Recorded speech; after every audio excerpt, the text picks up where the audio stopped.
Chers amis auditeurs, bonjour. Vous êtes au micro de Tokyo Radio. Aujourd'hui, j'ai le privilège de recevoir comme invité Charlie Couture. Charlie, bonjour. Bonjour à vous. On est très heureux d'être avec vous et Charlie, vous êtes un artiste. On se tutoie ou on se voit ? On se tutoie. On se tutoie. Vas-y. Tu es un artiste. Tutoyons. Tu es un artiste pluridisciplinaire. Oui. Et j'adore ça.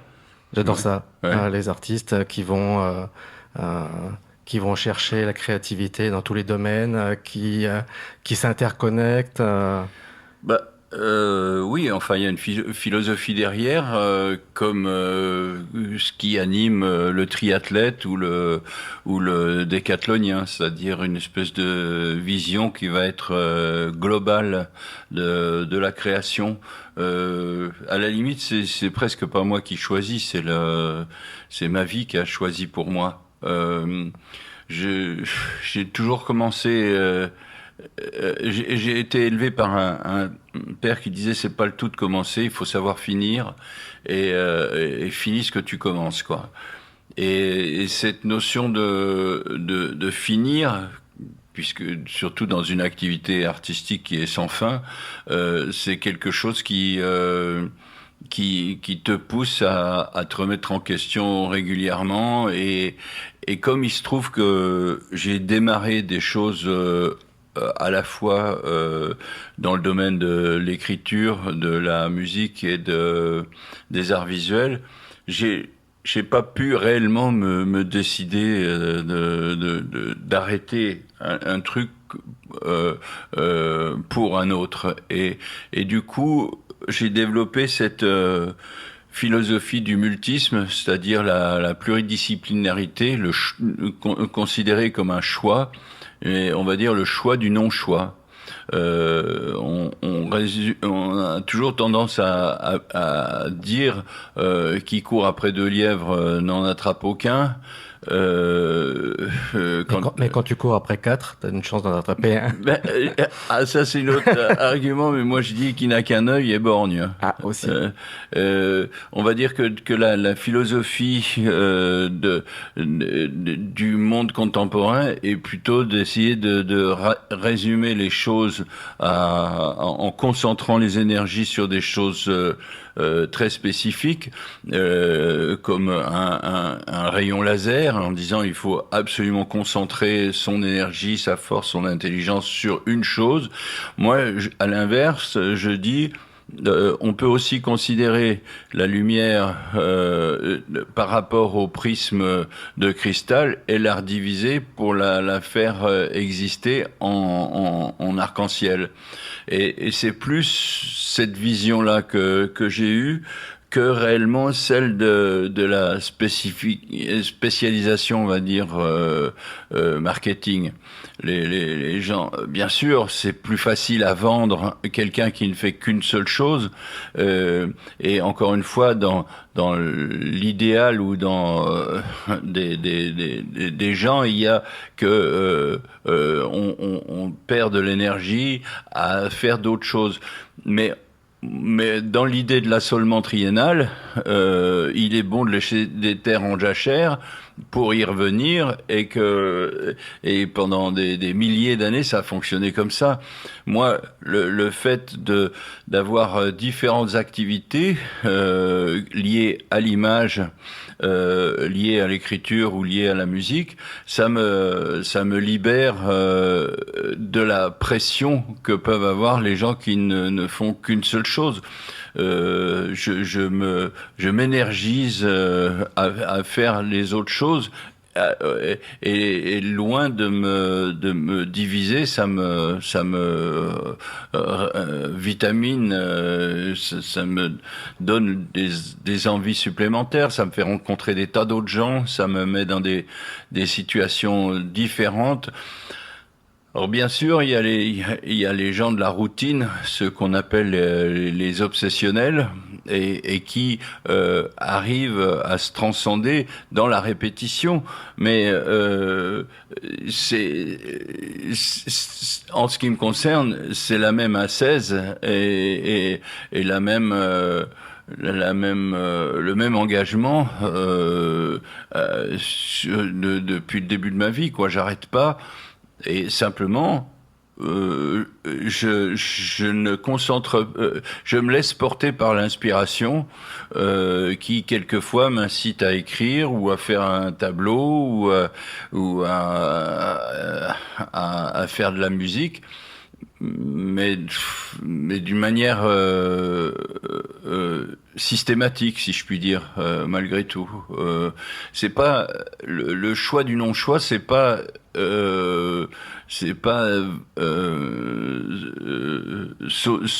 sautiller d'une chose à une autre, mais c'est au contraire laisser les choses les reposer.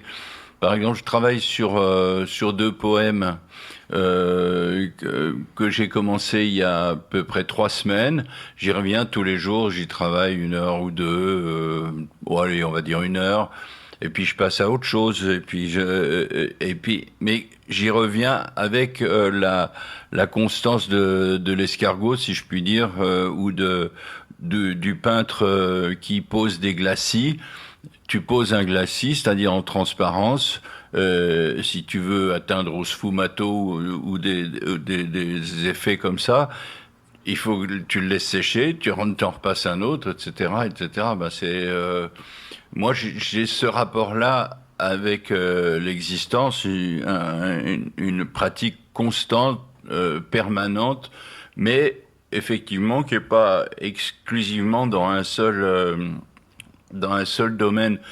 Une fois, c'est marrant parce que je l'ai rencontré la semaine dernière.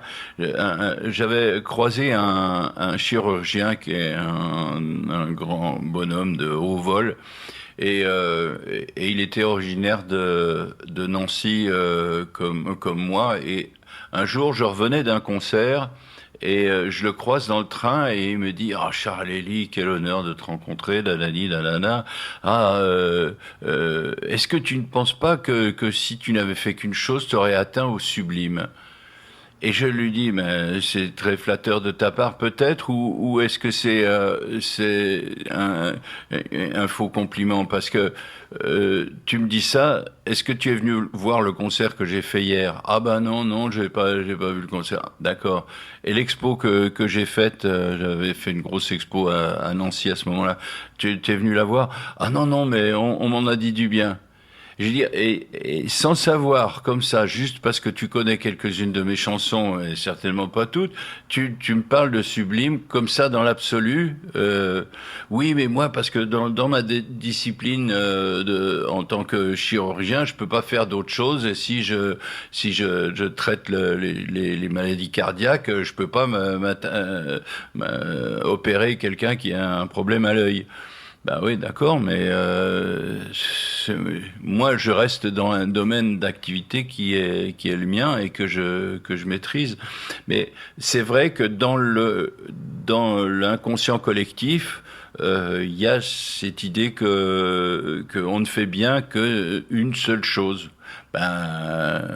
Moi, je crois qu'il y a des professions de gens qui sont, par exemple, des manuels, qui sont capables. J'ai dans mon village un type, par exemple, qui a construit sa maison. Alors, il a fait les fondations, il a fait la plomberie, il a fait l'électricité, etc.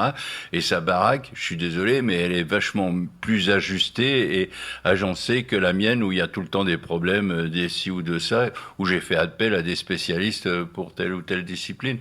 Donc, ce qui est le rapport à la création, c'est un truc viscéral, c'est un truc qu'on a en soi. Il y a effectivement la manière de procéder, mais l'intention créatrice, c'est vraiment c'est une pulsion, quoi. C'est une pression. Je dis toujours qu'on vit sous pression. Impression, impressare, impression, compression, expression, et après dépression. Et puis ça redémarre.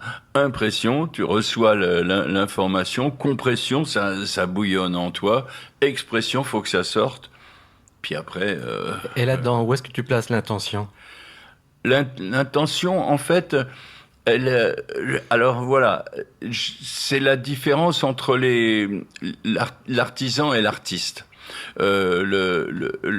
L'artisan est quelqu'un qui a une vision préconçue de ce qu'il cherche à atteindre. C'est-à-dire que il réfléchit avant d'agir.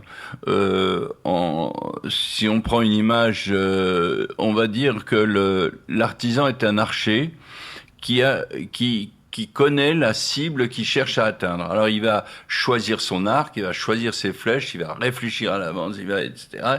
Et en fonction de son talent, parce qu'il s'agit aussi de talent, il va arriver ou non à atteindre le cœur de la cible. Alors il va choisir de le faire uniquement les vendredis ou les jours impairs. Ça, c'est le style. Il va avoir un arc qu'il a taillé lui-même dans des roseaux qu'il a fait pousser spécialement, ou bien il va acheter du carbone. Ça, c'est la technique, on va dire. Mais dans tous les cas, s'il est près de la cible, qu'il soit près ou loin de la cible, il doit atteindre le cœur de la cible. Qu'il ait les deux yeux ouverts ou qu'il n'en ait qu'un seul, il doit atteindre le cœur de la cible. Ça, c'est le job de l'archer. Et c'est ce que l'artisan se fixe comme objectif. Il a une vision préconçue, donc on va dire une intention dominée, et il va mettre toute son énergie, tout son talent pour atteindre le cœur de la cible. L'artiste, lui, il est plutôt comme l'éclaireur qui va partir mu par une intention, mais indéfinie, qui va être en lui une sorte de pression, encore une fois, un appel, et il va partir sans savoir exactement où il va, juste mu par ses sens, son intuition, son intention. Et est-ce qu'il suit un code astral en suivant une mouche, ou en disant qu'il prendra toujours la 3e rue à gauche, ou que c'est son odorat qu'il porte? Peu importe, la règle est mystérieuse, mais à un moment donné, il va arriver quelque part, mais dont il n'avait pas l'idée quand il est parti. Mais il avait tellement cette impulsion à l'intérieur de lui que il est arrivé quelque part, et par des chemins quelquefois complexes, et qui, parce qu'ils ne correspondent pas à une logique forcément pré-réfléchie, va l'amener à faire des choses éventuellement que d'autres n'ont pas fait, puisque, encore une fois, la motivation est, entre guillemets, incohérente.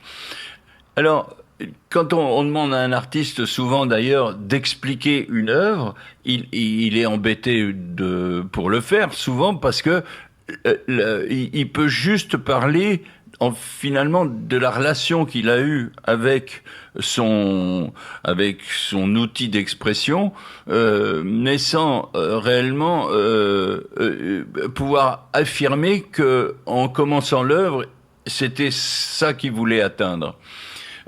Quand je dis ça, parce que il y a beaucoup de mes tableaux que j'ai commencé, puis je les ai laissés reposer, puis je suis revenu dessus, puis à un moment donné, j'ai eu le sentiment que j'avais fini, que je pouvais pas mieux faire.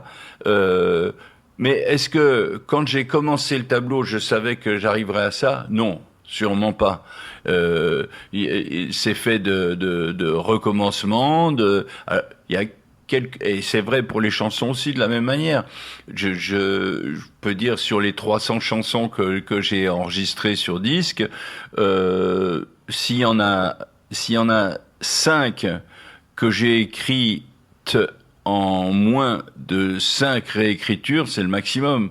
Toutes les autres, je suis revenu dessus comme on polit un marbre. Jusqu'à ce que la relation entre les mots et la musique soit une relation sans aspérité et fluide, apparemment facile comme ça.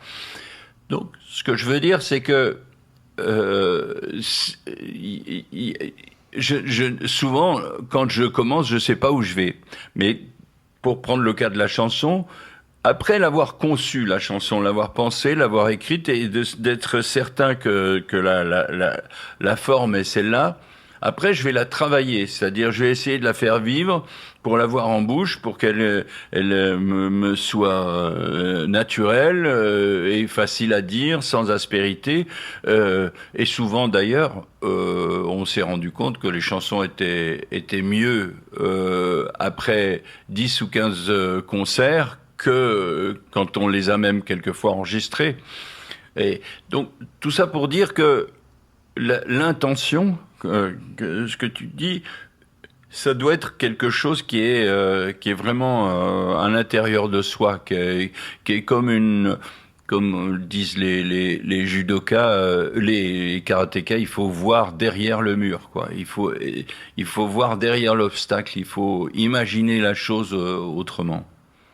Est-ce que ta notoriété de chanteur-compositeur t'a joué des tours lorsque tu as présenté des travaux différents comme la peinture? Ah mais ça a les pieds dans le plat là, c'est exactement ça. C'est ma peinture a tué ma musique, qui a tué ma peinture.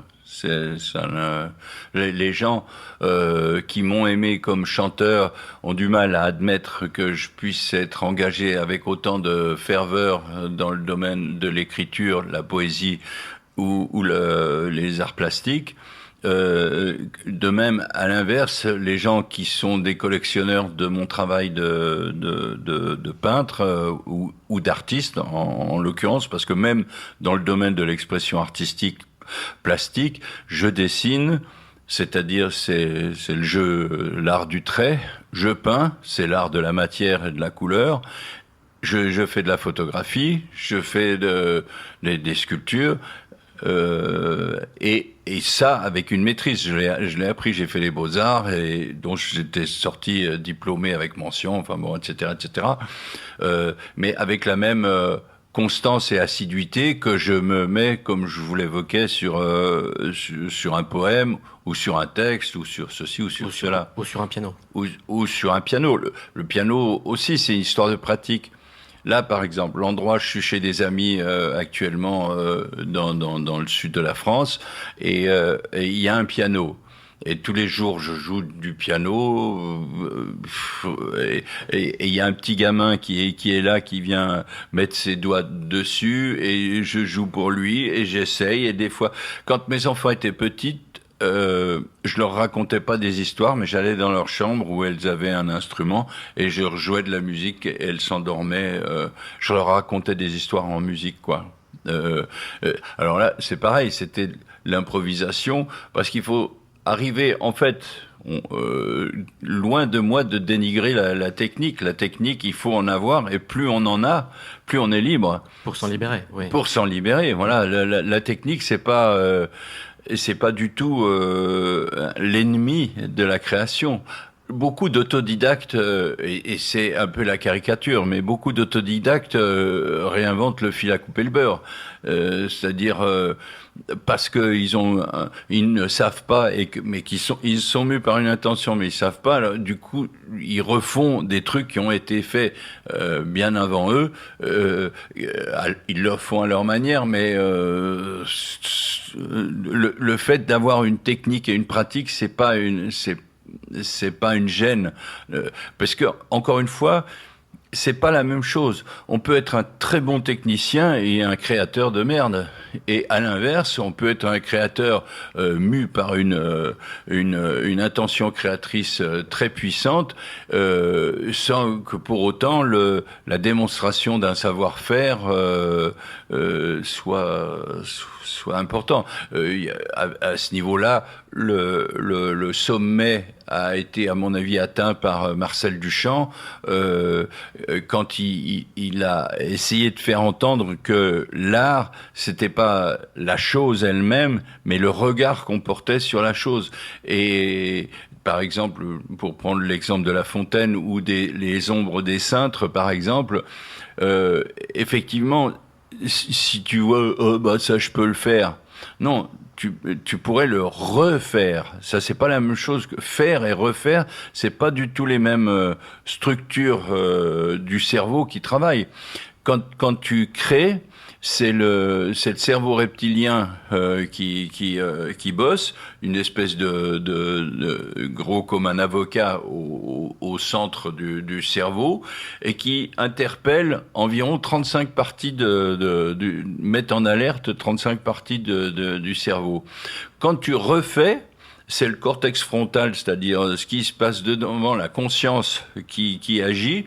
Et là, la conscience, elle appelle 15 à 18 secteurs qui sont pas forcément les mêmes.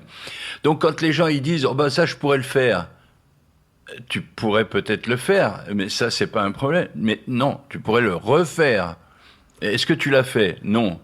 Est-ce que tu l'as fait avant lui? Parce que dans le domaine de l'art, on considère aux États-Unis où j'ai vécu pendant un peu plus de 15 ans, j'en suis revenu après le Covid. Il y avait un argument qui disait les règles de l'art, c'est les 3W, les 3W, en français les 3Q, en anglais who, what, when, qui, quoi, quand. On ne peut pas résumer seulement une œuvre d'art, quelle qu'elle soit, à simplement à quoi. Ça, c'est une œuvre d'artisanat, oui, ça suffit à elle-même. Mais une œuvre d'art, elle prend son sens dans le sens, si je puis dire. La resituer dans le temps et dans l'espace. Exactement. Et si il y a actuellement la Chambre rouge de Matisse qui est présentée à Paris. Non seulement ce tableau est incroyable, mais il date de je sais plus si c'est 1913 ou 1916. C'est un tableau qui est déjà moderne pour aujourd'hui. Alors imaginons encore l'importance que peut avoir cette œuvre, qui est pour moi une œuvre magistrale. Voilà, sachant que le camp a du sens. Prenons l'exemple de Jean-Michel Basquiat. Jean-Michel Basquiat, par exemple, est un artiste qui est d'autant plus important qu'il a fait une espèce de conjonction entre les arts graphiques, d'écriture et la peinture, mais tout ça parce que il était lui-même d'origine haïtienne et métisse, et que arrivait tout d'un coup dans la peinture une culture métisse. Donc les gens qui refont du Jean-Michel Basquiat, et Dieu sait si on en connaît, qui font du à la manière d'eux, etc., tout en croyant qu'ils sont sincères, non, ils font que refaire. Et à un moment donné où ça a déjà été assimilé par la société, tu vois. Donc, comme dirait un de tes amis, Gérard Rancinan, depuis les grottes de Lascaux, on ne fait que refaire. Oui et non, parce que à chaque époque, il y a une évolution technologique qui fait que à chaque nouvel outil, nouvelle maîtrise, nouvelle pratique, la photo, puisqu'on parle de ça, la photo numérique accorde une possibilité de retravailler les images que on n'avait pas du tout quand on travaillait en argentique. J'ai commencé à faire de la photo, moi, quand j'avais 12 ans, 13 ans. Et quand je dis fait de la photo, c'est-à-dire prendre des photos, mais aussi les développer. J'ai eu mon premier labo quand j'avais 14 ans, je crois, 14-15 ans. Alors là, c'était le moment de liberté où je m'enfermais, personne n'avait le droit d'entrer, etc. Et c'était mon moment de je sais pas, de révélation. De quête, oui, de révélation, c'est ça, tout à fait, sous les toits mais quand la photo numérique est arrivée, j'étais passionné de découvrir tout ce qu'on pouvait faire que je pouvais pas faire quand j'étais en argentique, corriger, améliorer mon image, mais dans l'intention de ce que je voulais montrer, quoi. Alors, tu parlais du camp, et justement, j'aimerais bien revenir sur une date de ta carrière, 1981. Tu es le premier Français à signer avec le label Island Records, Oui, le label de Chris Blackwell, oui, oui, tout à fait. le label de Bob Marley. Qu'est-ce qui se Marianne passe Faithfull, Grace Jones, Robert Palmer, tout un paquet d'autres, oui. carrément? Qu'est-ce qui se passe dans ta tête à ce moment-là? Euh, bah, à ce moment-là, j'ai 25 ans et je suis à la fois un naïf issu de la province où j'ai été encore une fois stimulé par mes études aux Beaux-Arts dans l'idée que je suis maître de ma destinée. Et puis à la fois un peu maladroit par rapport à tout le système des médias, de la communication, qui m'apparaissent comme des parasites nécessaires certes, mais avec lesquels je n'ai pas du tout l'habileté de jouer. Alors je me concentre sur mon travail de compositeur. Je me dis toujours que si je me suis trompé, c'est pas grave, je peux faire autre chose. Et j'ai produit comme ça beaucoup de disques, puisque le 26e album est sorti cette année au mois de février, c'est-à-dire que j'ai pas réellement arrêté.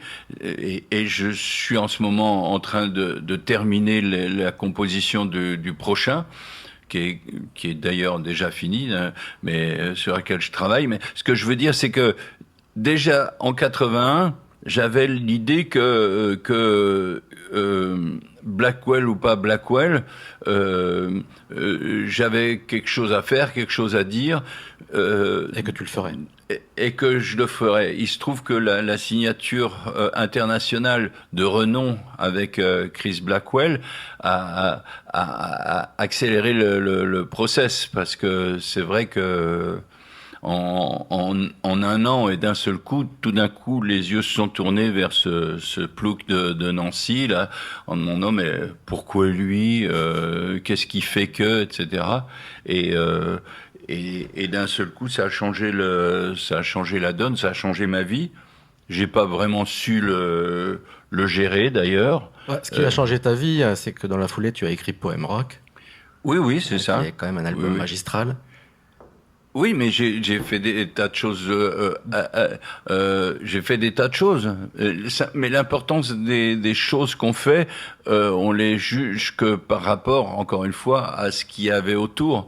C'est ce que je disais tout à l'heure. Qui a fait quoi quand?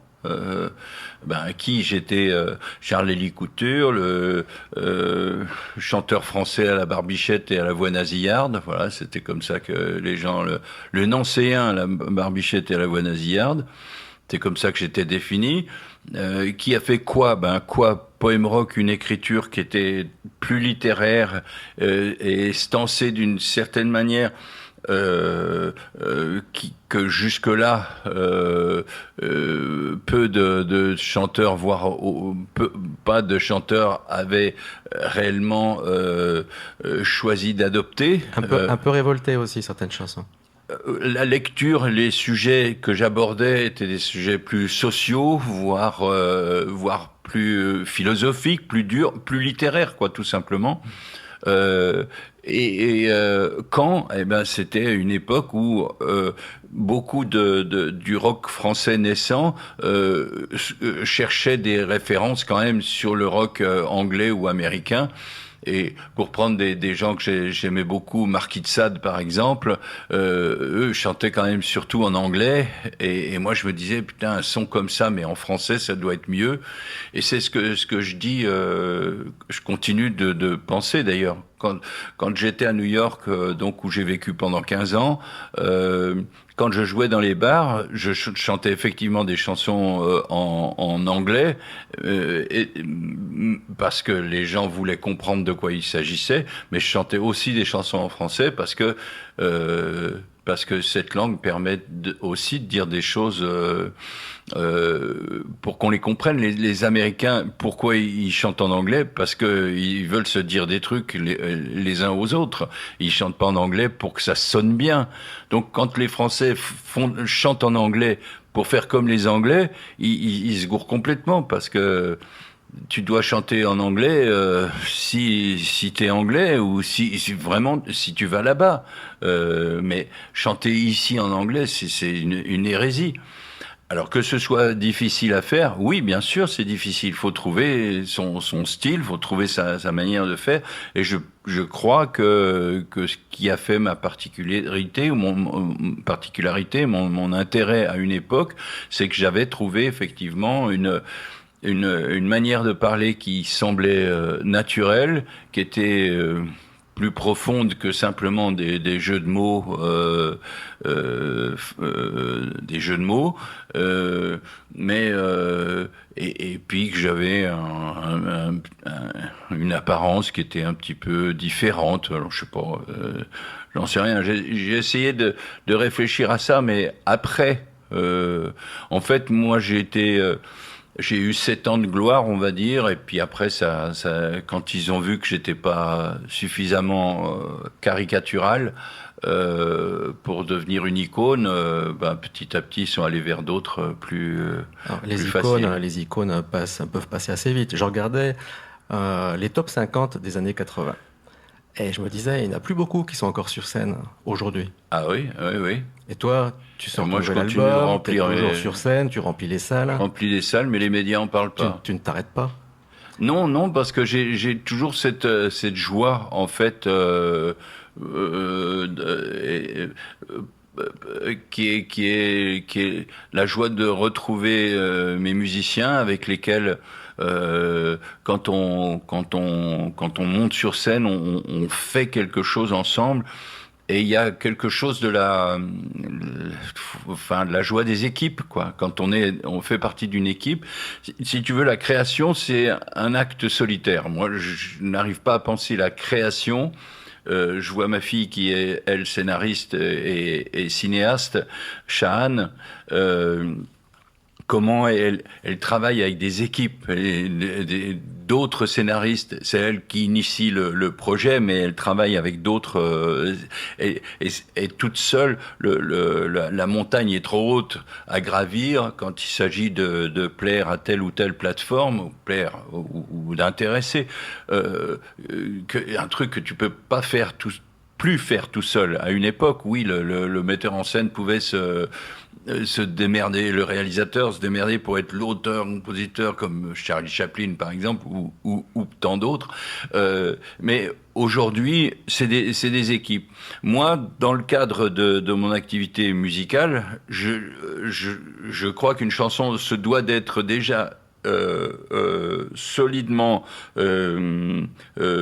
conçue avec, on va dire, avec 3 doigts, pour après faire appel à d'autres musiciens qui vont me permettre d'élargir le spectre, d'approfondir la musique et de faire des choses que je suis totalement moi incapable de faire.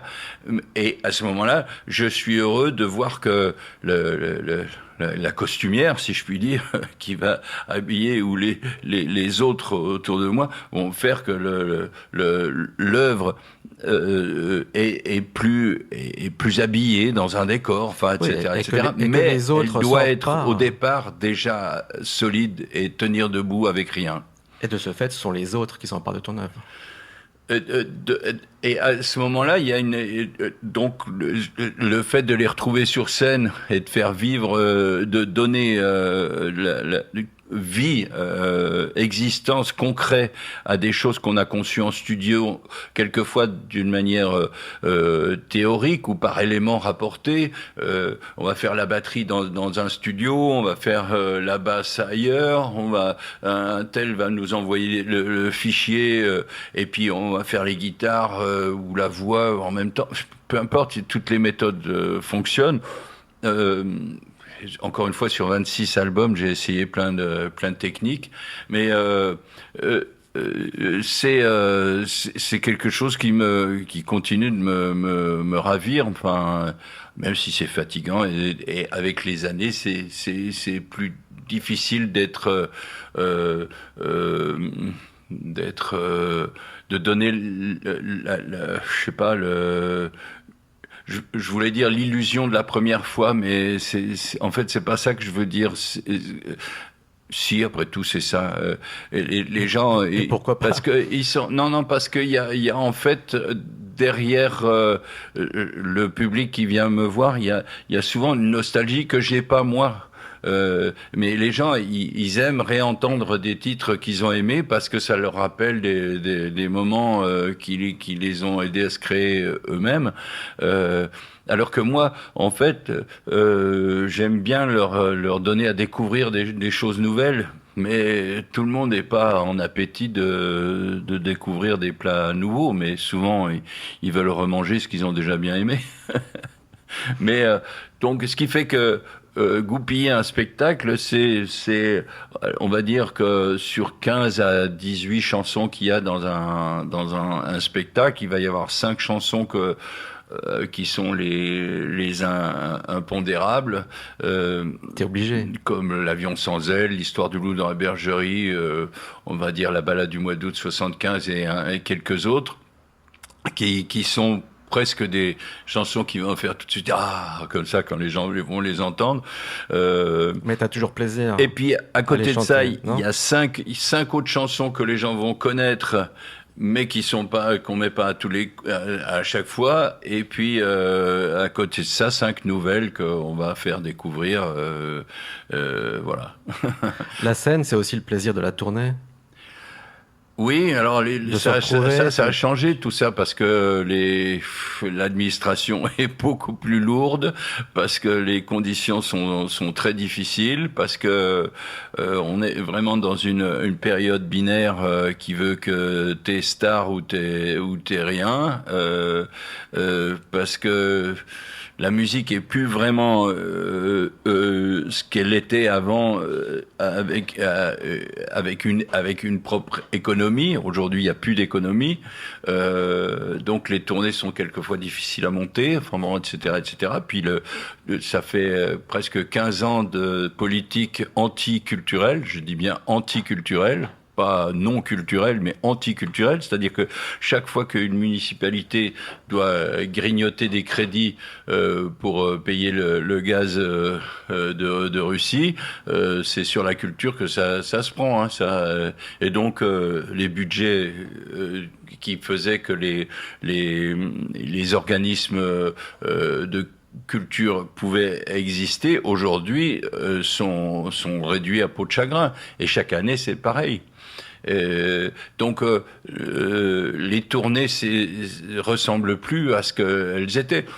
On va dire, quand tu es un artiste débutant, tu commences, alors là, t'es dans l'effervescence, t'es prêt tu veux découvrir le monde, de même le monde veut te découvrir, et il y a un feu d'enthousiasme qui va durer 1 an, 6 mois, 1 an. Mais c'est très court. Moi, j'en suis à 40 ans. Et c'est pas la même chose, comme je dis toujours, c'est très différent une grosse différence entre apparaître et ne pas disparaître. Pour apparaître, tu montes tes seins, tu crées un scandale, tu vocifères contre la police ou contre n'importe quoi, hop, ça fait scandale, t'es censuré ou je sais pas quoi. Et là, ok, mais c'est une autre chose après de revenir 15 ans, 20 ans après, 18 ans après, puis d'aller dans un bled. Et tu vas le chercher où, ce feu, alors? Dans un désespoir personnel qui est certainement lié au fait d'une espèce d'insatisfaction face à la vie, mais qui est lié à mon idéal en fait. Quand on est soi-même habité par une fringale de vie, etc. Tu te dis toujours que tu pourrais faire mieux, et cette envie d'aller là où je suis jamais allé, c'est ça qui me pousse. Je suis gourmand, et comme je suis aimant, comme je suis sauf qu'avec les années, mes colères et mes énergies négatives, je les transformes. Oui, je les transforme en quelque chose de positif. Est-ce que c'est ce qui t'a fait partir à New York? C'est exactement ce qui m'a fait partir à New York. En fait, je souffrais d'être lu à l'imparfait par des gens qui me ramenaient tout le temps à ce que j'avais été, ce que j'assume pleinement, mais sans pour autant m'accorder le tiers que j'évoquais tout à l'heure, le tiers de choses nouvelles. Et considérant que, tu vois, c'est à New York un article d'Harry Bailey qui a mis les points sur les i. Il m'a dit, donc il était venu me voir à New York quand j'avais ma galerie là-bas, et il me dit, en gros, en France t'étais Nini, et ici t'es passé et. Et c'était un résumé tout à fait exact de ce que je ressentais. En France, j'étais ni un chanteur, ni un peintre, photographe ou artiste, ni un écrivain, parce que j'étais l'un et l'autre et le troisième. Et à New York, je suis devenu ce qu'ils appelaient les Renaissance Man, c'est-à-dire un homme qui existe par l'ensemble de ce qu'il crée, de ce qu'il fait. Pas de ce qu'il dit, mais de ce qu'il fait. Et donc, je suis passé de Nini à Et quand je suis revenu, il faut dire qu'il y a une grosse différence entre la France et les États-Unis, c'est la relation qu'on établit avec le présent. Tout le monde est d'accord pour dire que le présent, c'est la rencontre entre le passé et le futur. Mais aux États-Unis, le présent, c'est donc la base du futur. On est au bas d'une falaise, d'une montagne qu'on va devoir gravir, et les gens vous encouragent parce que ce que vous allez faire va être admirable si vous y arrivez, et donc. Comme ils se comparent à toi, si toi t'y arrives, eux aussi peuvent y arriver. Et ils partent de ce principe que tu vas y arriver, et plus c'est difficile, plus on t'excite à y aller, à prendre des risques, Donc, c'est etc. un système challenger. Tout à fait, de challenge. Si tu peux le faire, je peux le faire. Vas-y. En France, le présent aussi, c'est la rencontre entre le passé et le futur, sauf que on est au sommet du passé et on va juger le présent par rapport à ce qu'on a été. Alors, c'est du haut de ces pyramides, 40 siècles vous contemple. Et quelqu'un qui est arrivé au présent, c'est-à-dire au jour d'aujourd'hui, ce présent, c'est la conséquence de son expérience, de son savoir-faire, du parcours qui a été le sien. Et donc, c'est très difficile pour les gens, on le voit en matière de politique d'ailleurs, d'imaginer autre chose, puisqu'on va toujours juger les choses d'une manière déterministe par rapport à ce qui a été. De son savoir-faire et même de son savoir-être. Donc du coup, quand je suis revenu des États-Unis, les gens ont accepté, puisque je l'avais fait, ils ont accepté, et ça m'est plus facile de vivre aujourd'hui parce que ça fait partie de ma vie. Pour ceux qui s'intéressent à ce que je fais et qui acceptent le fait que je sois donc à la fois un chanteur, etc.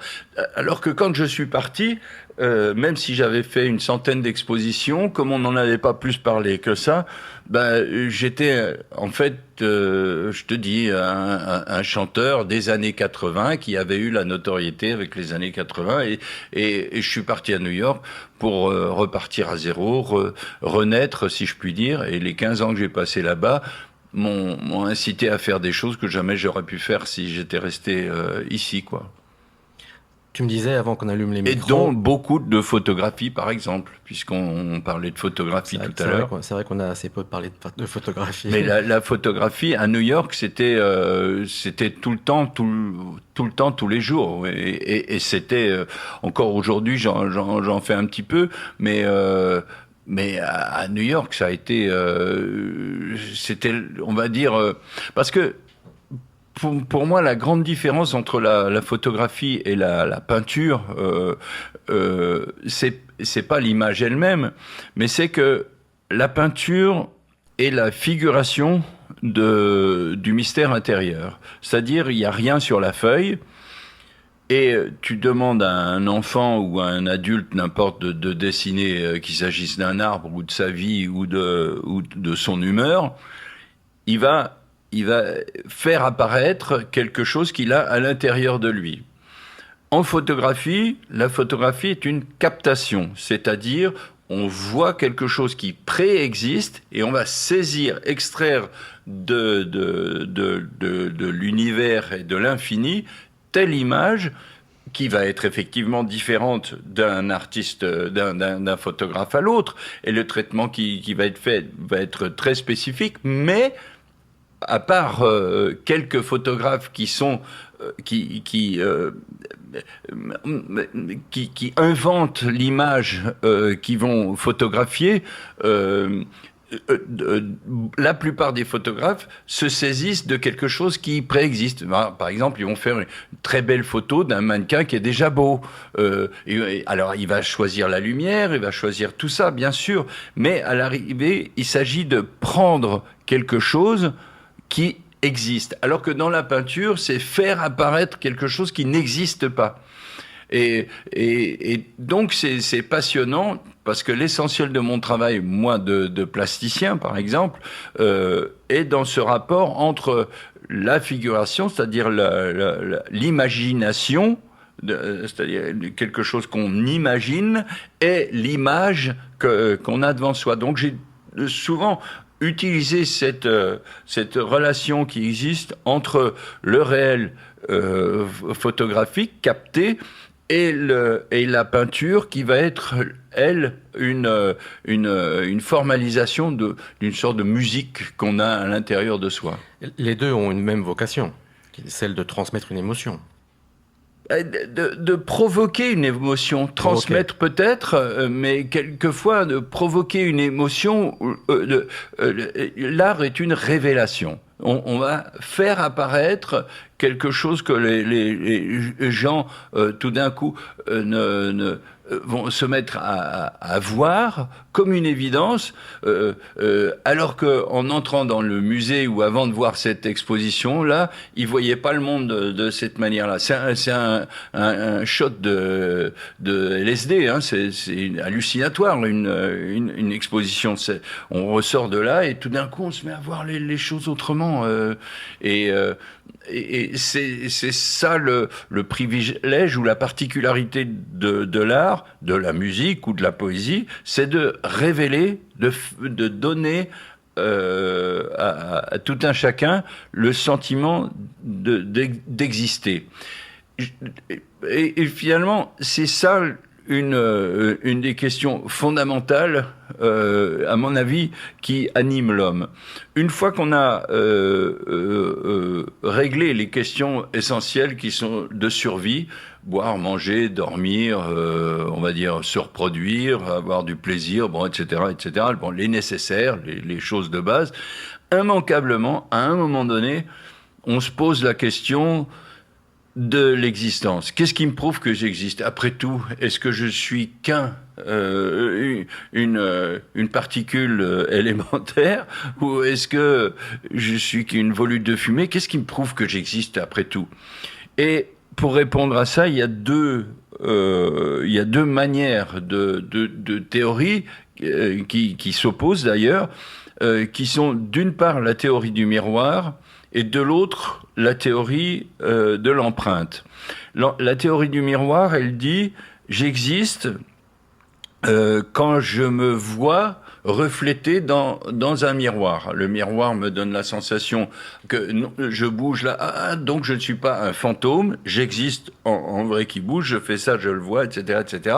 Donc j'ai la preuve que j'existe grâce au miroir. Le miroir rassure.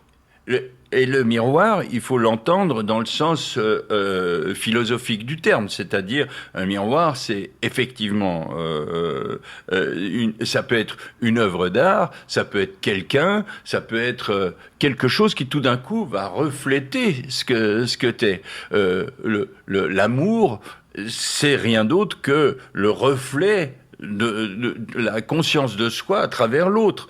Donc le miroir, c'est cette histoire-là. Mais sauf que le miroir, il préexiste. C'est-à-dire, il est là, que tu sois là ou que tu sois pas là. Le bouquin, il est chez le libraire, tu choisis de l'acheter ou tu choisis pas de l'acheter, il n'empêche qu'il est quand même là. Le film, tu vas le voir, le disque, tu l'écoutes ou tu l'écoutes pas, mais il existe. Donc, le miroir, c'est ce à travers quoi tu vas te refléter. Tout d'un coup, tu trouves une corrélation entre toi et cet élément-là. La deuxième théorie, c'est la théorie de l'empreinte. L'empreinte, elle dit j'existe si, voilà, je marche dans le sable, je retire mon pas et il reste l'empreinte de mon pas. Donc ça prouve bien que j'existe, puisque des milliers d'années après, on peut reconstituer le poids d'un diplodocus, et s'il était ou non accompagné, c'était une femelle ou accompagné par son petit, en fonction simplement des empreintes dans le sable. Quand un homme préhistorique a trempé ses mains dans une flaque de glaise et l'a posée au mur, il a inventé à la fois l'écriture, à la fois la peinture et la conscience de soi. Tout d'un coup, j'existe, disait-il. Et donc, cette théorie de l'empreinte, elle est opposée à la théorie du miroir parce qu'elle dit, l'empreinte dit, je suis responsable de mon sentiment d'existence. C'est-à-dire, c'est moi qui choisis d'exister, de dire au monde que j'existe, alors que dans le cadre du miroir, c'est le miroir qui va te donner. Alors, on est plus ou moins dans tel ou tel état d'esprit soi-même. On a besoin des autres pour vous révéler à vous-même, parce que tout le monde n'est pas un créateur. Et puis, il y a d'autres gens qui sont des gens qui choisissent de créer leur vie en fonction de ce qu'ils sont, de leurs pensées, de leur foi, de leur ci, de leur ça. Mais ils sont responsables.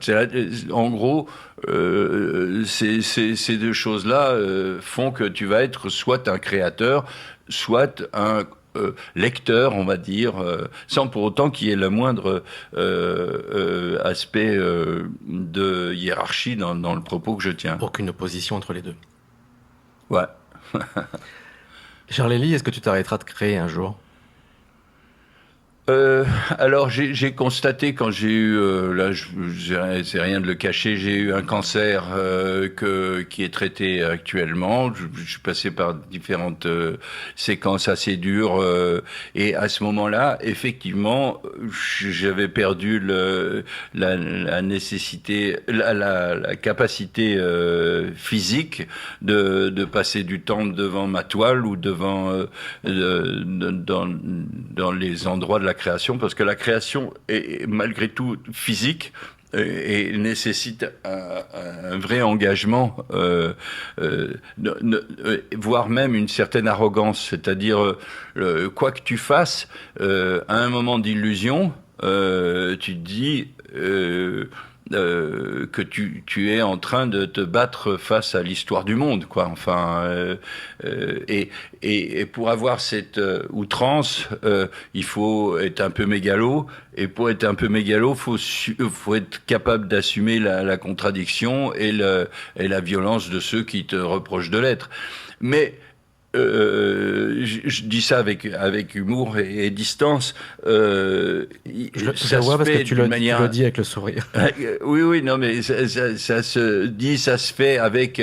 Il faut garder aussi, encore une fois, un peu de recul par rapport à soi et par rapport à ce qui se fait, parce que on sait que 2 générations après ce qu'on a été, on n'existe plus. Donc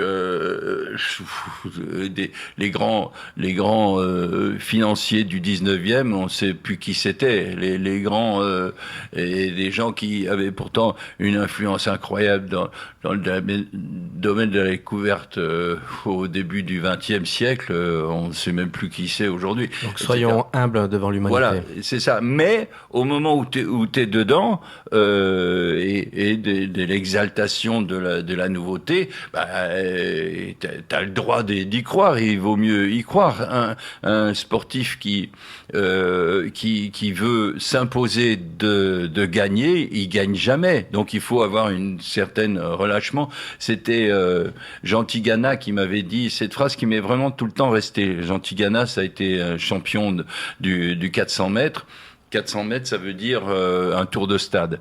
Et il me disait, chacun de nous connaît ses foulées, comme toi tu connais les mots de tes chansons. Et quand tu arrives au dernier virage, t'es cuit. T'as tout brûlé, l'énergie qui était la tienne. Et la seule manière d'arriver au bout, il est de se détendre.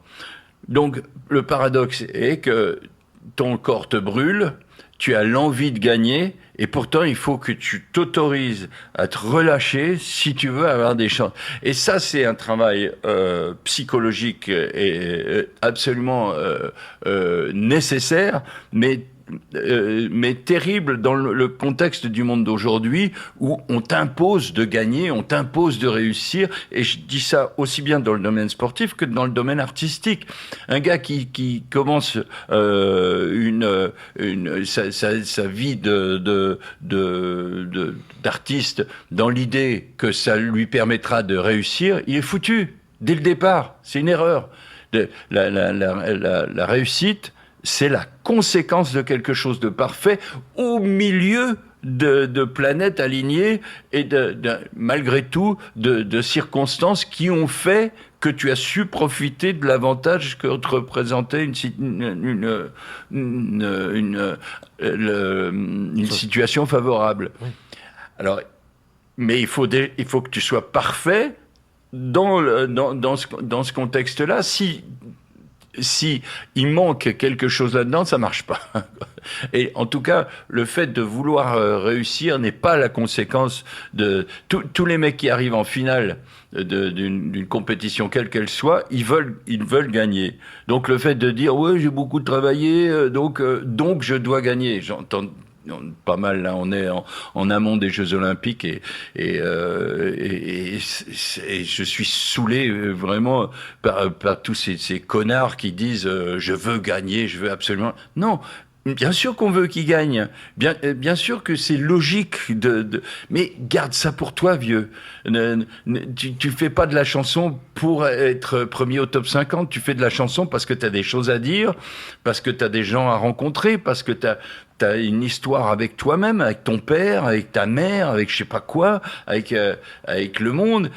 Et si tu fais quelque chose qui est bien, et que tu rencontres les bonnes personnes, et que à ce moment-là, il t'arrive pas la merde d'un Covid qui met tout le monde à plat, peut-être que ta chanson va obtenir un succès super, mais il y a aussi plein de gens qui ont fait des choses extraordinaires dont on a quasiment jamais parlé, voire pas parlé. Et il faut prendre ça comme ça, sans que pour autant la notion, encore une fois, de succès, de réussite, soit une fin en soi, c'est une conséquence, encore une fois. Je dis ça souvent pour l'art. L'art est une proposition. On n'impose rien, on propose quelque chose. Et éventuellement, les gens vont humer ton parfum et vont dire il sent bon ce parfum, tu vois.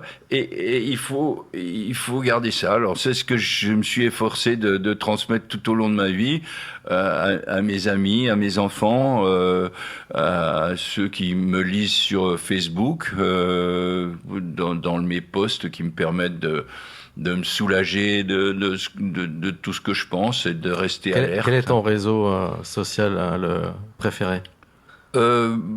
Pour ce qui est de l'écriture rapide, sur une page à peu près, c'est Facebook. Pour ce qui est de la vie au jour le jour, c'est Instagram. Et pour ce qui est de l'écho, c'est LinkedIn, où je trouve que les gens lisent mieux. On sent que c'est des gens qui sont en attente de quelque chose, qui cherchent, etc. Donc c'est bien. Il y en a d'autres qu'il faut satisfaire. TikTok, par exemple, je suis pas arrivé. C'est trop fébrile pour moi, si tu veux. C'est un faux monde. Alors je comprends qu'on aime ce qui pétille, mais faut accepter ce qu'on est, quoi. Charlélie, merci beaucoup. Volontiers. Merci pour tout, pour toute Ça cette marche. générosité. Ok. À très Entendu. bientôt. À plus. À plus. Salut.